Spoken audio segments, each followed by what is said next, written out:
Hey everybody, Cody Barnett with Bodyworks Physical Therapy and Concussion Center, and I'm joined today by my good friend Ken Calwell. Hello. And we're going to chat with you a little bit about, Ken's got just an amazing story, a really cool story, and I've wanted to get this on video for a long time, and so we finally are making the time to make it happen. And Ken and I met by accident. Definitely by accident. We met by accident back in 1991, almost, what are we, 27 years, 27 years. almost to the date. Yep. Of when we first met. So with that, I'm gonna pass it to Ken just a bit, and I'll let him tell you how we met by accident. Yeah. So thanks, Cody. I met Cody in August of 1991, and it was because I had just suffered a traumatic accident with a car. I was real serious about triathlons, and so I used to go training each morning. And one morning in Wichita, Kansas, I just got on my bike and headed out for a training ride at 6 a.m. in the morning, and headed out southwest of town. And as I headed out on my normal ride, I was going on a 30-mile ride, and I was just riding on the right-hand side of Greenwich Road. If you guys are from Wichita, Kansas, you know what I'm talking about. And I was heading out that way when, and it was real early morning, 6:15 in the morning, so you don't really see that much traffic or cars. But I saw one car coming in the opposite lane, and you only see a car there about every 30 seconds or once a minute maybe. And but this car was different, because instead of going on by in the opposite lane, as it came up towards me, going about 50 miles an hour or maybe a little bit more than that, it just suddenly swerved. It just swerved directly across the center line. And so I saw the car, and I was going 20 miles an hour in the opposite direction. And I tried to get out of the way of the car, and so I jerked my bike over to the ditch, but there was no time. And the car came across the center line and hit me head on.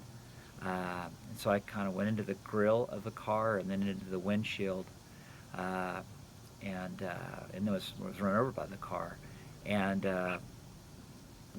next thing I knew, I was looking up, and I was on my back, and kind of looking up at a beautiful Kansas sunrise.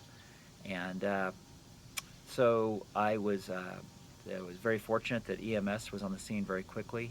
We were fairly close to an EMS station, and they came out and worked to stabilize me, and took me to St. Joseph Hospital.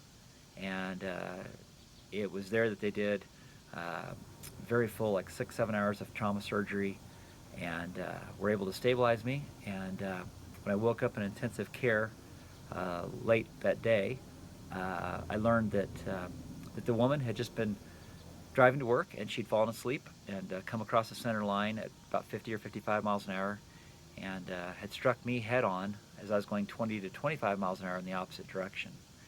And so about a 70-mile-per-hour impact. And I was told that I was very fortunate to be alive, that my left leg, my left lower leg, my tibia and fibula were fractured multiple times, and a couple of those were compound fractures. My right femur, right leg was compound fractured.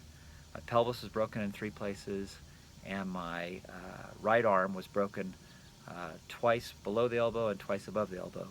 And some of those were compound fractures as well. So it was total was 11, if I recall. That's correct. Yes. So 11 fractures, PCL tear. Correct. In one knee. In right knee. That's right. And some of those fractures were in the same bone. So like, unfortunately, we don't have an X-ray handy. That would be kind of cool to see. That's to show an X-ray on the video. I don't know if it'd be cool, but it'd be interesting in either case. But it'd be interesting. But basically, by all rights, it's a blessing. It's an amazing miracle that you're here with us. Yes. And then the other person that was in the wreck, your friend that was cycling, named Trey. That's right. And he was hit as well. And Correct. And today, or I mean, at the time that it happened, it's just a blessing that, like, you guys survived. Yeah, for sure. That's exactly right. It was, something that I remember the first week in intensive care, surgical intensive care unit, and they were trying to, keep me in a stable condition and help me to come out of it. And you kind of start to realize just how challenging it's going to be.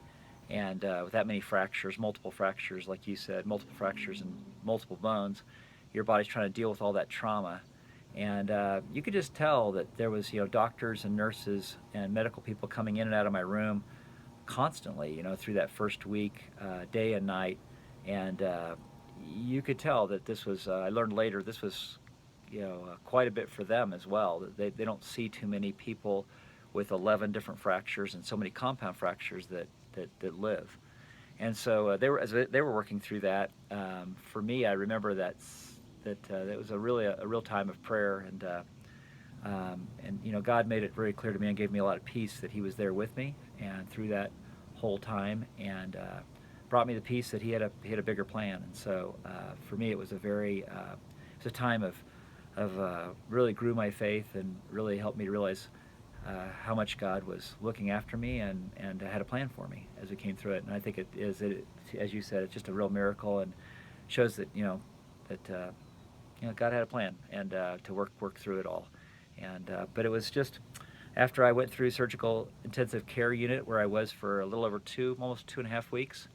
Then I went on to the regular hospital for a month or two, and then that's when they introduced me to be able to learn about physical therapy and being able to learn how to go through the rehabilitation process. And that's when I remember asking, I really wanted somebody that would really be aggressive with me and work hard, almost like a physical therapist, but also like a personal coach. And they recommended Cody Barnett, and so I was real excited to be able to. I remember the day I met him and started to talk about what this was going to entail and what this rehabilitation process is going to be like. So I remember the day that I met you, and I got introduced to Ken by one of our staff, and they started going through the laundry list, and I see Ken for the first time, and this arm is broken, both legs are broken.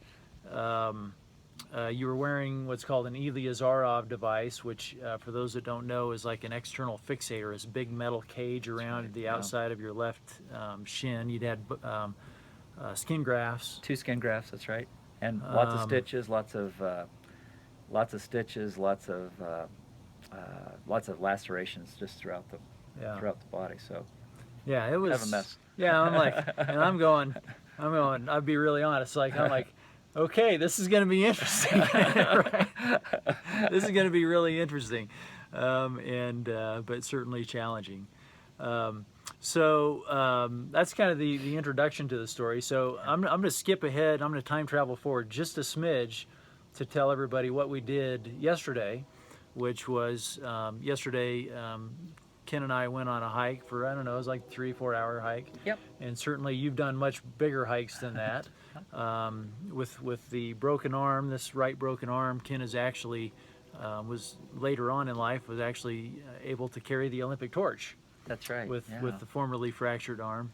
And so that's, I'm going to time travel you towards the end of the story and tell people that, okay, we're going to do a part 2, and we're going to talk about a little bit about the recovery process and how difficult that was, but yet how you've been able to just really, frankly, do some very amazing things. So we're gonna hit that on part 2. So make sure you keep watching. We'll get part 2 for you, and we hope you'll watch it. Thanks everybody, and Thank you. We'll catch you on the next episode.